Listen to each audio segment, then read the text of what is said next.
Not constant लें तो electrical का फोर्स जो होगा वो भी क्या होगा, इनवर्स स्क्वायर ऑफ आई होगा। अच्छा, डिफरेंस करने के लिए मैं क्या नॉर्मली करता हूँ कि मैं ग्रेविटेशनल फोर्स के लिए यहाँ छोटा सा जी बना देता हूँ और इलेक्ट्रिकल फोर्स के लिए मैं छोटा सा यहाँ पे ई बना देता हूँ, ताकि हमें ये पता चलता रहे कि इलेक्ट्रिकल फोर्स कौन सी है और ग्रेविटेशनल फोर्स कौन सी है। ठीक है, तो दोनों ही जो है वो इन्वर्स स्क्वायर लॉ को फॉलो करती हैं। ये इनका सबसे पहला सिमिलैरिटी होती है। और इनकी सेकंड सिमिलैरिटी ये है कि ये दोनों फोर्सेस जो है वेरी लॉन्ग रेंज फोर्सेस है।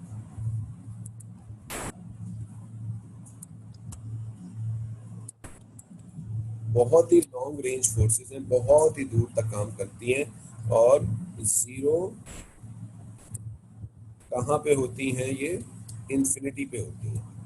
यानी जब हम किसी ऑब्जेक्ट से इन्फिनिटी सेपरेशन पे चले जाएं तब हम ये कंसिडर कर रहे होते हैं कि ये दोनों फोर्सेस क्या हो गई हैं, जीरो हो गई हैं। तो ये दोनों के बहुत ही मेजर से सिमिलैरिटीज या एक जैसी चीजें हैं, कॉमन थिंग्स हैं इन दोनों फोर्सेस के दरमियान। ठीक है जी। But the difference is now, let's talk about the differences. What is the major difference between electrical and gravitation force? That gravitation force is always attractive. Gravitational force हमेशा attractive होता है, जबकि electrical force can be attractive or repulsive. So gravitational force attractive होता है, जबकि electrical force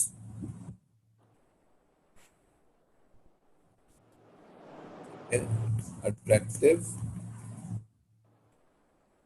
और दोनों हो सकता है। ठीक है जी। तो ये डिपेंड करता है चार्जेस के नेचर के ऊपर। जो this is the major disagree thing या differences between these two forces, के वो सिर्फ अट्रैक्टिव होती है, जबकि वो अट्रैक्टिव भी हो सकती है और रिपल्सिव भी होती है। ठीक है, चलिए उसके बाद the second thing is gravitational force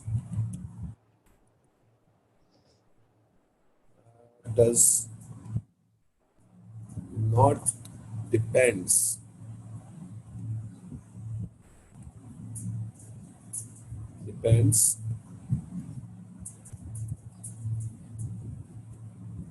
upon medium between two masses।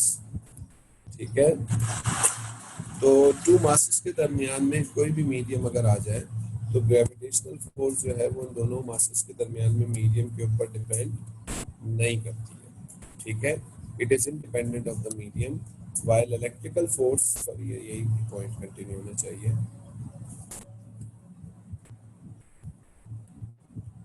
While electrical force या इलेक्ट्रिक स्टैटिक फोर्स भी हम इसको कहते हैं, इलेक्ट्रिकल फोर्स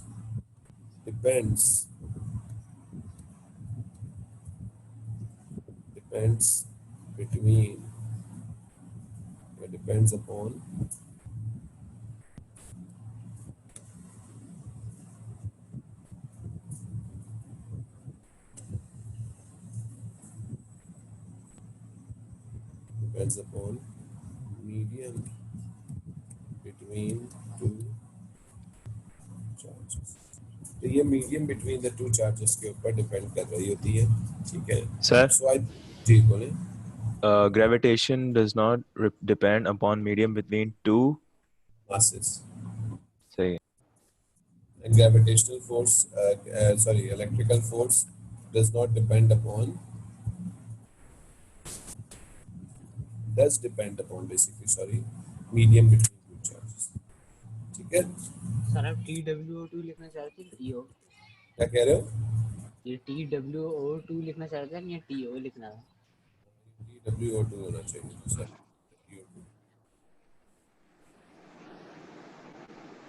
थैंक यू। तो इस तरीके से हमारे पास ये दोनों फोर्सेस में कुछ सिमिलैरिटीज होती हैं, कुछ डिफरेंसेस होते हैं, और ये दोनों चीज़ें जो हैं ये हमें याद होनी चाहिए, क्योंकि they sometimes ask this question in your paper कि what are the similarities and what are the differences between these two forces. ठीक है, और आई थिंक आप लोगों ने अगर पास्ट पेपर्स कलेक्ट कर लिए हैं ग्रेविटेशन के, या आपको मिले हैं, उसमें आपको एक यकीनन एक क्वेश्चन भी दिखा होगा ग्रेविटेशन के चैप्टर में, टॉपिकल पास्ट पेपर्स में, जिसमें उसने ये दो सिमिलरिटीज और डिफरेंसेस के बारे में बात की भी थी। इसने ये क्वेश्चन देखा भाई?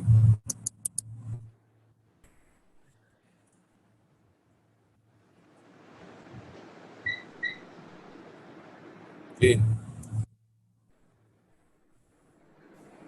Has anyone seen that question? किसने वो क्वेश्चन दिखा है उसको, जिसमें इलेक्ट्रिक फील्ड और ग्रेविटेशनल फील्ड के बारे में, या इलेक्ट्रिकल फोर्सेस और ग्रेविटेशनल फोर्सेस के बारे में सिमिलैरिटीज और डिफरेंसेस के ऊपर सवाल किया गया है?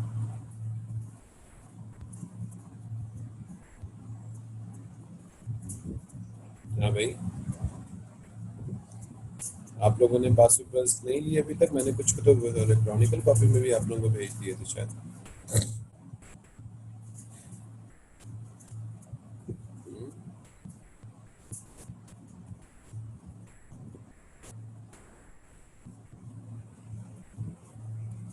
या ग्रेविटेशन के पास पेपर खोल के देखने की सहमति नहीं हुई है?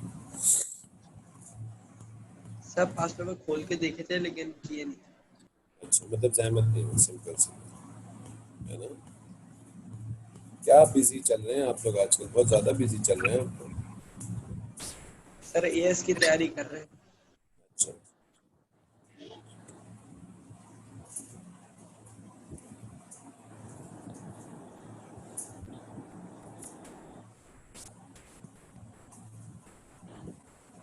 अच्छा। So let me show you this question. ये क्वेश्चन आपके सामने है। This is the question of gravitational field. ये gravitational field का एक सवाल में है। This is May June 2011 paper 4-2 question number 1 है।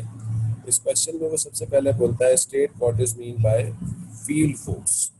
फील्ड फोर्स क्या चीज है जी? This is actually a concept of AS, not A2 actually. AS में मैं ये पॉइंट बता चुका हूँ, क्लियर कर चुका हूँ। मैंने स्टार्ट जब फोर्सेस का चैप्टर करता हूँ तो मैं नॉर्मली ये चीज़ ज़रूर बताता हूँ कि हमारे पास नेचर में फोर्स लगाने के दो तरीके होते हैं, ठीक है। हमारे पास दो तरीक़ों से फोर्सेस लगती हैं। एक तरीका जो होता है वो होता है कॉन्टैक्ट मेथड होता है, यानी हम किसी चीज़ को टच करके उससे कांटेक्ट करके जो है फोर्स लगाते हैं। और दूसरा तरीका ये होता है कि हम अपने गिर्द एक इफेक्ट बना लें और उस इफेक्ट का नाम होता है फील्ड, ठीक है। और उस फील्ड के थ्रू जो है वो किसी ऑब्जेक्ट के ऊपर जो है वो फोर्स लगाएं। उस फोर्स को कांटेक्ट की ज़रूरत नहीं होती, वो विदाउट कांटेक्ट लगता है, ठीक है। तो what is meant by a field force? The force which do not needs a contact to be applied, ठीक है। तो ऐसा फोर्स जिसको कांटेक्ट की ज़रूरत नहीं होती, बगैर कांटेक्ट के it works in a field, ठीक है, वो फील्ड के अंदर काम कर रहा हो तो उसको हम फील्ड फोर्स कंसीडर करते हैं, ठीक है।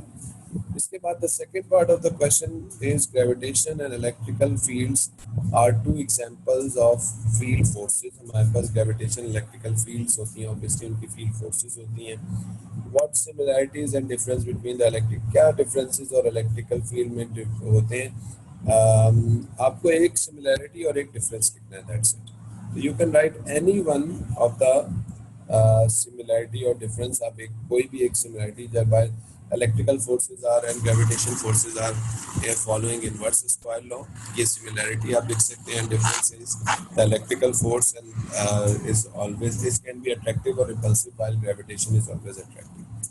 तो कोई भी एक आप difference लिख सकते हैं। And the major question I want to discuss is actually this question: the two protons are isolated in space, their center of the separation, their centers are separated by the distance r. Each proton may be considered to be point mass with a point charge. Determine the magnitude of ratio, the force between the proton due to electric field, the force due to proton due to gravitational field।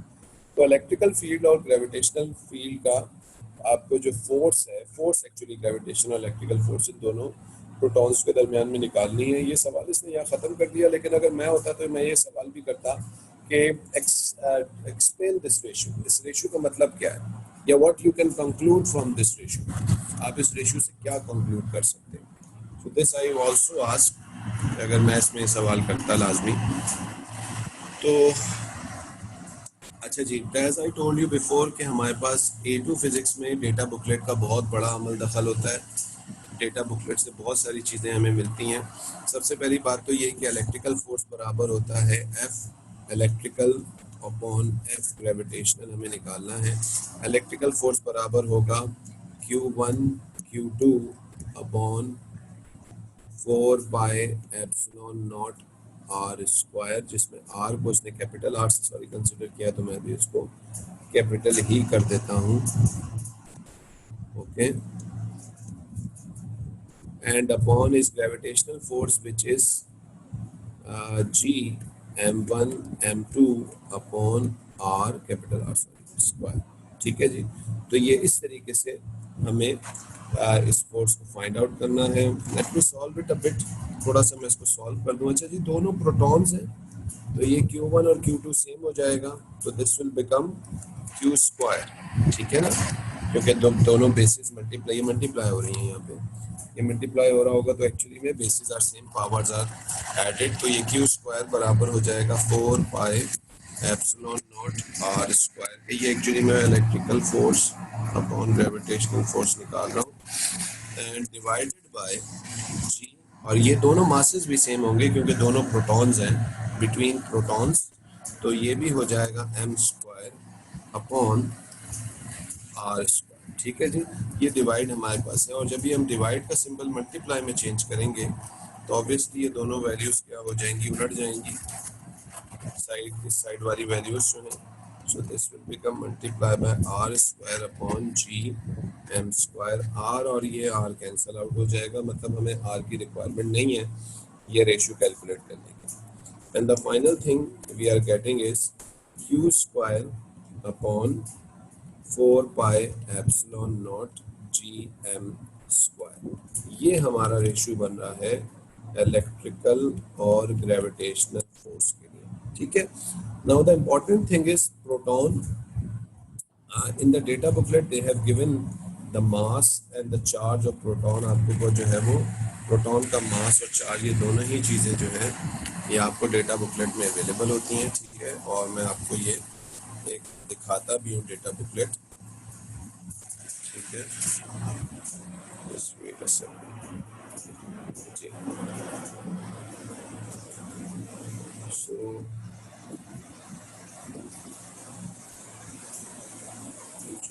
I hope ये थोड़ा सा copy आप लोगों ने कर लिया होगा इसको, तो मैं इसको थोड़ा साइड से मिटा देता हूँ और सिर्फ ये रेशियो छोड़ देता हूँ, ठीक है। सुभान भाई कॉपी हो गया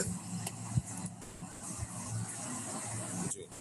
So over here it is given rest mass of proton is 1.67 into 10 to the power minus 27. This is the rest mass of proton, and the proton is also have a elementary charge. Proton का charge भी elementary charge के बराबर होता है, which is 1.6 into 10 to the power minus 19 coulombs. ठीक है जी। So this is we are going to use over here, ठीक है। So we are going to use the charge, elementary charge of proton, which is 1.6 into 10 to the power minus 19 का whole square upon 4 pi epsilon naught is 8.85 into 10 to the power minus 12 multiplied by 6.67 into 10 to the power minus 11, which is equals to G, and it is multiplied by the mass of proton, which is 1.67 into 10 to the power minus 27, और इसका भी हम square कर देंगे, ठीक है जी। तो ये हमारी वैल्यूज हैं, इनको हम प्लग इन करेंगे। प्लग इन करने के बाद हमें एक रेशियो मिल रहा होगा, और क्या रेशियो मिल रहा है ज़रा बताइएगा। दैट इज 1.67, ये ठीक है ना, ये 1.67 है।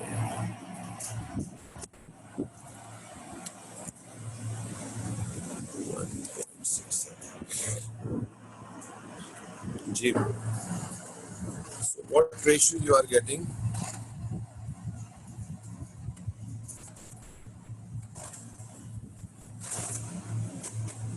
जी जनाब।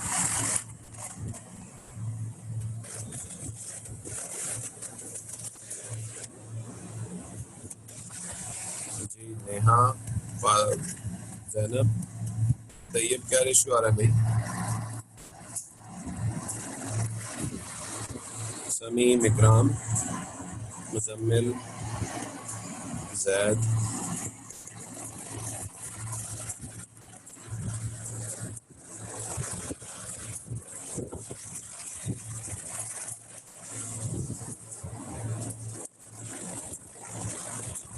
1.23 into 10 to the power 36.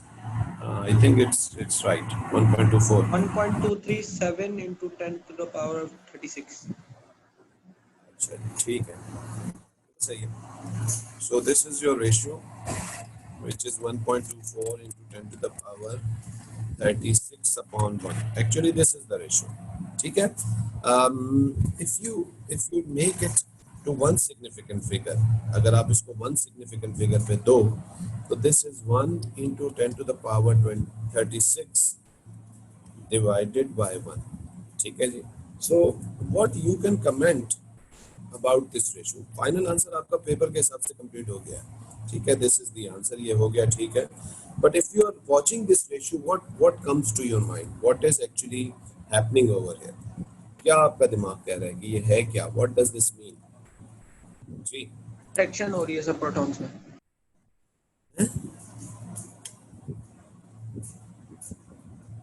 क्या कह रहे हैं सर? कुछ नहीं समझ नहीं आया सर. जी, हाँ भाई. Anyone? What you understand from this ratio? Force of electron 10 to the power 36 times ज़्यादा है ग्रेविटी की फोर्स से. बिल्कुल सही कह रहे हो. Very good. ठीक है. असल में हम मैथ्स करते हैं, हम मैथ समझते थोड़ी हैं. हम पे तो बस नंबर लिखने होते हैं. आंसर आ गया, वेरी गुड, नंबर मिल गया. प्लीज समझिए चीज को. वो ये कह रहा है कि electrical force 10 to the power 36 times stronger है ग्रेविटेशनल फोर्स से, दो प्रोटॉन्स के दरमियान. ठीक है. तो जब हम दो प्रोटॉन्स को अपनी नेचर में रखेंगे तो इलेक्ट्रिकल फोर्स, ऑब्वियसली रिपल्जन का फोर्स जो होगा, प्रोटॉन्स को रिपल करेंगे, वो 10 to the power 36 टाइम्स ज्यादा स्ट्रॉन्गर होगा gravitation force. This is what this ratio is telling. ठीक है जी. So this is it for today, और इंशाल्लाह we will continue tomorrow with this chapter. ठीक है जी. चलें, कोई क्वेश्चन पूछना है तो ठीक है, नहीं तो मैं फिर इस मीटिंग को बंद कर रहा हूँ.